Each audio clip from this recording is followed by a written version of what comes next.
Good day to you, sir. Sir, let me know your brief history. Well, I was born here.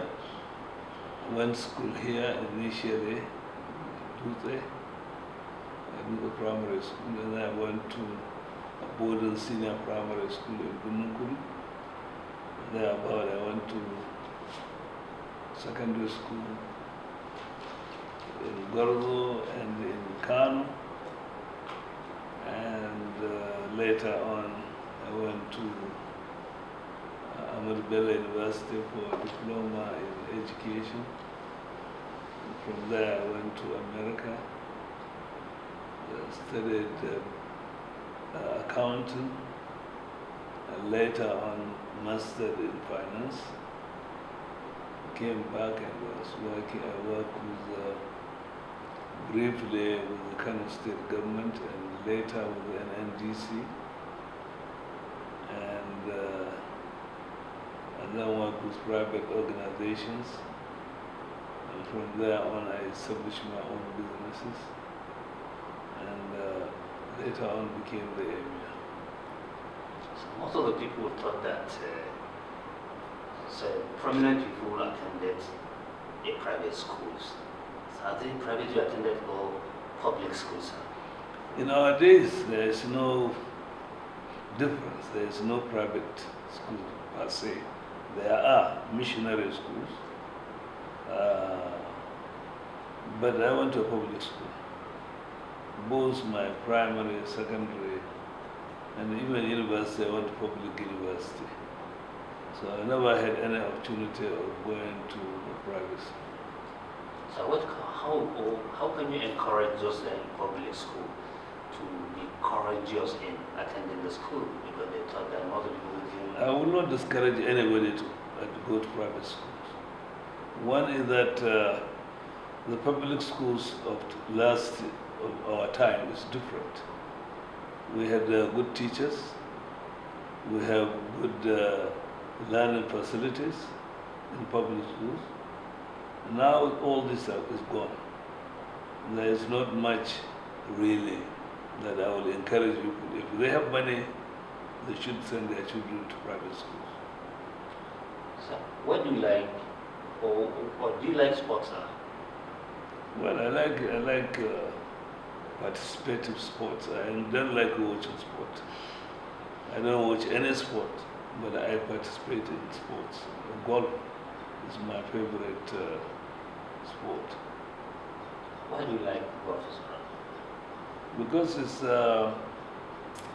golf is a game of all ages, from childhood to elderly people. At any age, you can be a golfer. Whereas other sports have got limited times. Football, I think, is 35 years, and other sports have got limited periods. So I chose something that I will do for the rest of my life. In the public, we used to see people going up and down, trekking. So this is part of the exercise. It's more than walking. Golf involves a lot of things. In a nutshell, golf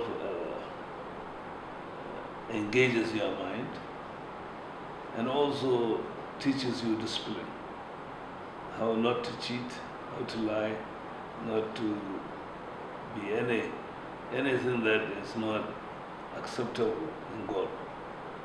It's not acceptable in public life or in the general society. So golf is a disciplined sport, even though these days it's changing a little bit, but it's still a very conservative sport that strictly for people with discipline. Let's go to the next question, sir.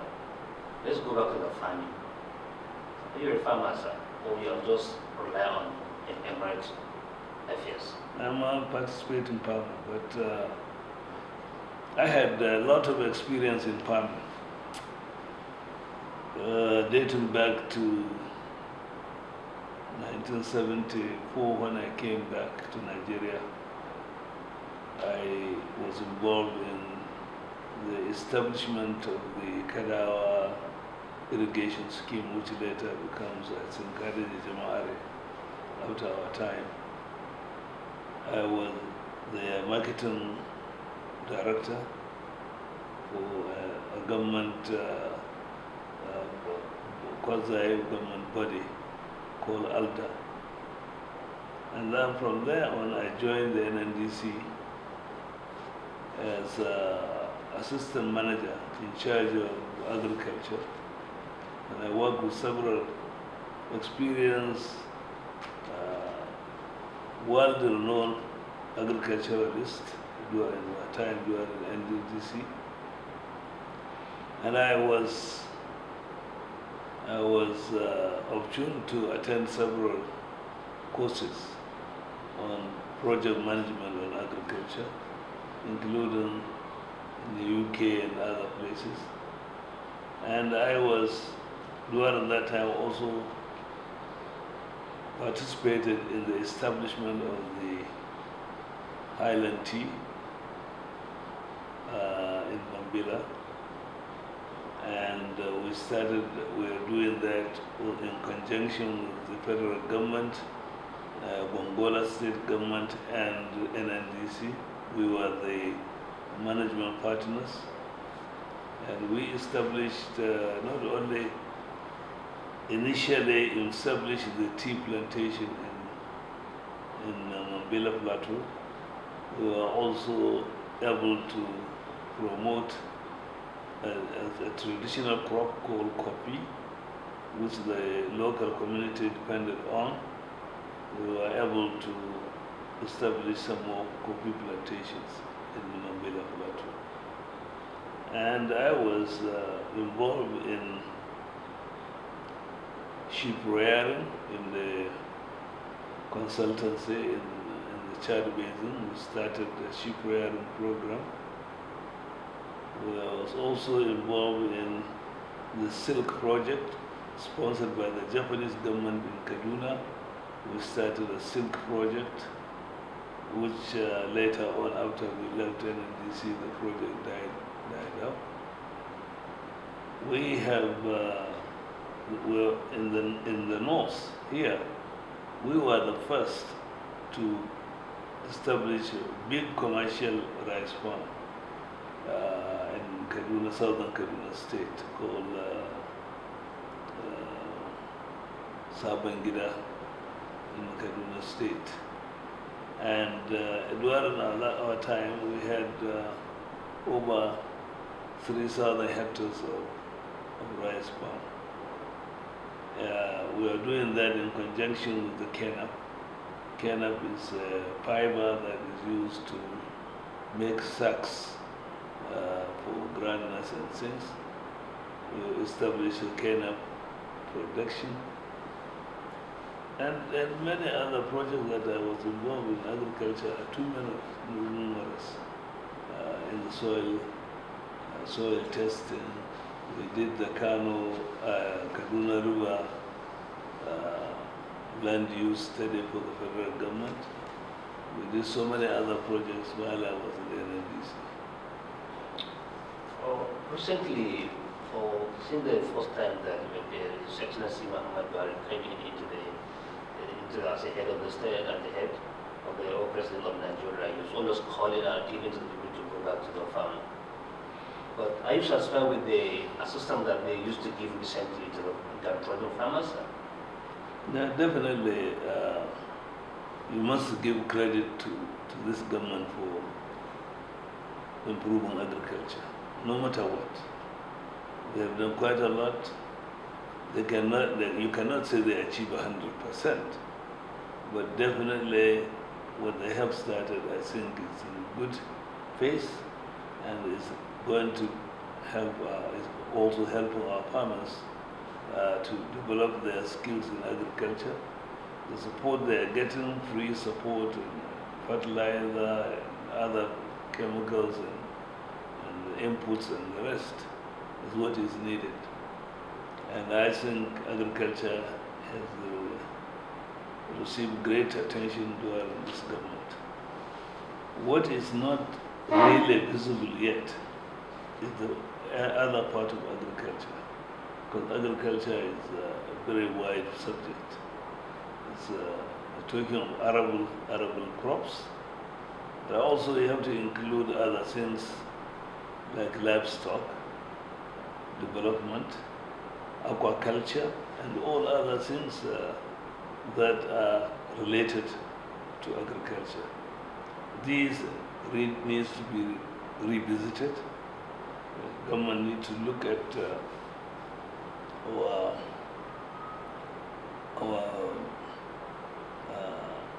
practices, aqua practices in fish culture, see how we can improve the fish stocks and commercialize fish production. We need to look into the main animal livestock farming, particularly as it regards to the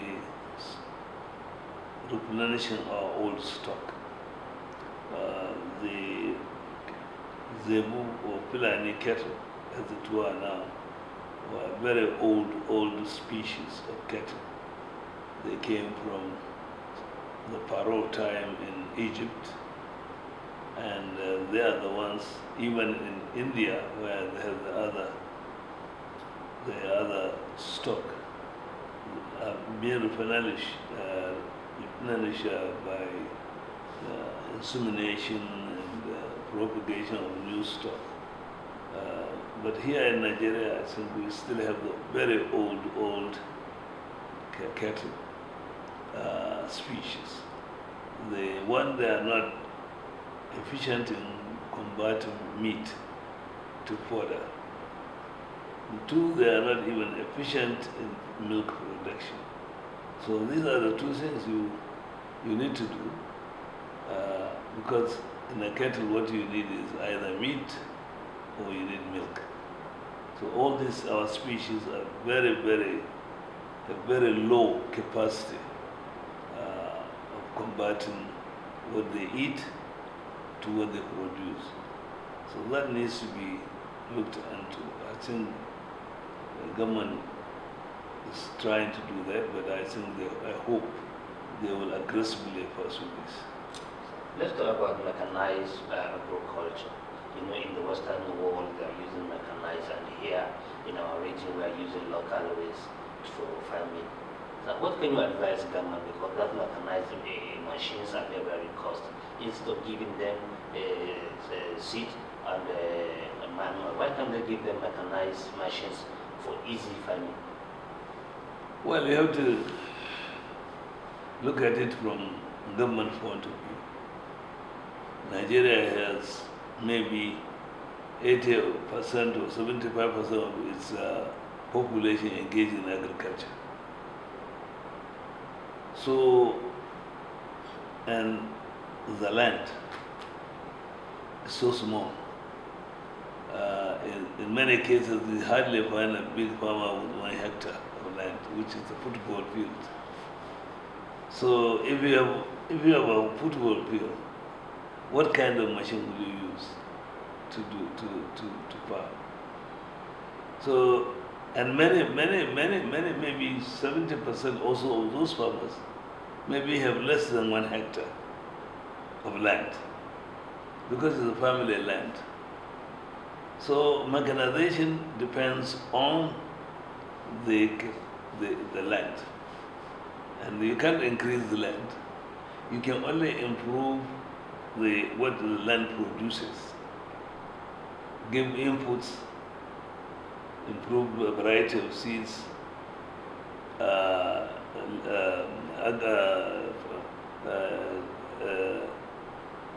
compatible to the soil, fertilizer that is compatible to a specific soil and a specific crop.